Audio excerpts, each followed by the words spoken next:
आज हम पुरुषोत्तम मास महात्म्य का 14वां अध्याय सुनते हैं। इस अध्याय में वाल्मीकि मुनि ने राजा दृढ़धन्वा के पूर्व जन्म का वर्णन किया है। बोलो श्री कृष्ण भगवान की जय। श्री नारायण बोले, एक दिन चिंताग्रस्त राजा दृढ़धन्वा के महल में वाल्मीकि मुनि आए। राजा ने दूर से ही वाल्मीकि मुनि को आता हुआ देखकर शीघ्रता से उठकर भक्ति सहित उनके चरणों में प्रणाम किया। फिर ऋषि को सत्कार कर श्रेष्ठ आसन पर बैठाकर चरणों को अपनी गोदी में ले दोनों हाथों से धोया। फिर चरणोदक को सिर पर धारण करते ही राजा को तोते का वचन याद आया। तो राजा बड़ी मीठी वाणी से बोला, हे भगवान, अब मैं कृत्य हुआ। मैं बड़ा भाग्यवान हूँ। आज मेरा जन्म तथा मनोरथ सफल हुआ। आपके दर्शन से मेरा वेद अध्ययन आदि सफल हो गया। हे संसार को पावन करने वाले, मैं अपने सौभाग्य का क्या वर्णन करूं? श्री नारायण बोले, मुनिराज से ऐसा कह राजा शांत हो गया। तब वाल्मीकि मुनि राजा को विनय युक्त देख मन में बड़े प्रसन्न होकर बोले, हे राजन, तुम इतनी चिंता से व्याकुल क्यों हो? तुम्हारे मन में क्या है सो बतलाइए। हे महामते, जो कुछ इच्छा हो सो कहिए। दृढ़धन्वा बोले, आपके चरणों की कृपा से मुझे सदा सुख है, परंतु हे ज्ञानधन, मेरे मन में एक बड़ा भारी भ्रम है। जो वन में तोते ने कहा था, उस सूल को दूर कीजिए। एक समय मैं शिकार खेलने के लिए घोर वन में चला गया। वहाँ घूमते हुए मुझे एक तालाब नजर आया। उसका ठंडा जल पीने के बाद श्रम दूर करने के बाद एक वट वृक्ष के नीचे उसकी शीतल छाया में मैं बैठ गया। उसकी छाया मन और नेत्रों को अत्यंत सुखदायी थी। उस वृक्ष पर मैंने एक मनोहर तोता देखा। जब तक मैं वहाँ रहा तब तक वह तोता मेरे आगे एक ही श्लोक पढ़ता रहा कि राजा, तू पृथ्वी पर अत्यंत सुख को देख तत्व की चिंता नहीं करता, तेरा कैसे उद्धार होगा? उसकी इस वाणी को सुन मैं अत्यंत विस्मित हुआ।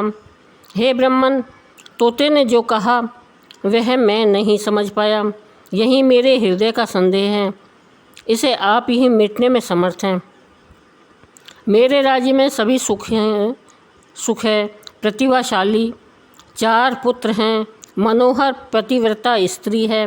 हाथी, घोड़े, रथ और पैदल चतुरांगनी सेना है। हे ब्राह्मण, सभी अपार समृद्धि है। यह मेरे कौन से पुण्य का फल है? यह सब संक्षेप में विचार कर कहो। वाल्मीकि मुनि राजा का प्रश्न सुनकर प्राणायाम करके 2 घड़ी तक ध्यान अवस्थित होकर भूत, भविष्य और वर्तमान बेता हाथ में लिए दर्पण की भांति विश्व की होने वाली सब घटनाएं देखकर हृदय में निश्चित करके राजा से बोले, राजन, आप अपने पूर्व जन्म के चरित्र का विवरण सुनो। हे राजेंद्र, पूर्व जन्म में आप द्रविड़ देश में सुदेव नाम के ब्राह्मण थे। ताम्रपर्णी नदी के किनारे रहते थे। आप बहुत ही धर्मात्मा, सत्यवादी, संतोषी, वेद अध्ययन करने वाले हरिभक्त थे। अग्निहोत्र आदि यज्ञों द्वारा आपने हरि को प्रसन्न किया था। आपके सर्वांग सुंदर उत्तम गुण वाली गौतम ऋषि की पुत्री गौतमी नाम की सर्वश्रेष्ठ स्त्री थी। जैसे पार्वती जी शंकर की सेवा करती है, वैसे ही वह गौतमी अपने पति की प्रेम से सेवा करती थी। गृहस्थ धर्म में चलते हुए दोनों को बहुत समय बीत गया, किंतु संतान सुख प्राप्त नहीं हुआ। एक दिन सुदेव आसन पर बैठा हुआ अपनी स्त्री से सेवा कराता हुआ दुखित वाणी से बोला, हे सुंदरी, संसार में पुत्र से अधिक बढ़कर कोई सुख नहीं है। तप और दान से उत्पन्न पुण्य परलोक में सुख देता है, किंतु शुद्ध कुल में उत्पन्न हुई संतान इस लोक में और परलोक दोनों में सुख देती है। ऐसी श्रेष्ठ संतान मुझे प्राप्त न होने से मेरा जीवन निष्फल है, क्योंकि पुत्र का न तो लालन पालन किया, न वेदार्थ पढ़ाए, न विवाह आदि संस्कार किया, अतः मेरा जन्म वृथा ही गया। ऐसे जीवन से मेरी मृत्यु हो जाए तो अच्छा है। अपने पति के ऐसे वचन सुन वह सुंदरी मन में बहुत दुखी हुई। प्रिय भाषिणी चतुर धीरज धरकर पति को ढांढस बंधाते हुए समझाने लगी, हे प्राणेश्वर, अभी ऐसी तुच्छ बात मत कहिए।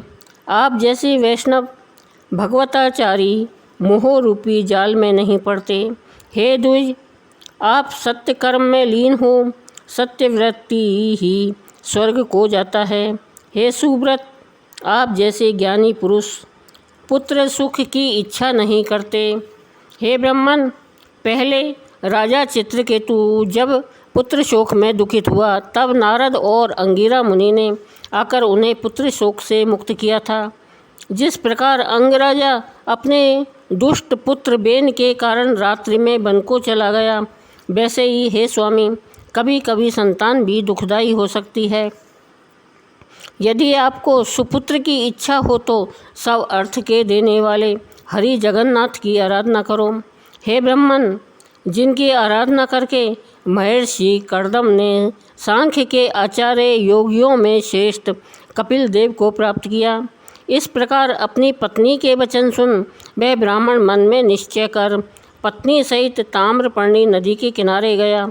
वहाँ जाकर पुण्य तीर्थ में स्नान कर महान तप करने लगा। 5-5 दिन में सूखे पत्तों का आहार कर जल पीता था। ऐसे तप करते हुए उस तपोनिधि को 4000 वर्ष बीत गए। हे ब्राह्मण, उसके तप से जब तीनों लोग कांप उठे तब उस सुदेव का महाउग्र तप देखकर शीघ्र ही गरुड़ पर सवार हो भक्त वत्सल भगवान प्रकट हुए। श्री नारायण बोले, नवीन मेघ के तुल्य वर्ण वाले विश्व रक्षक, जगत के पालन करता, 4 भुजा वाले अति प्रसन्न मुरारी के दर्शन करके बड़े हर्ष से सुदेव ब्राह्मण ने भगवान मुकुंद को साष्टांग प्रणाम किया। बोलो पुरुषोत्तम भगवान की जय।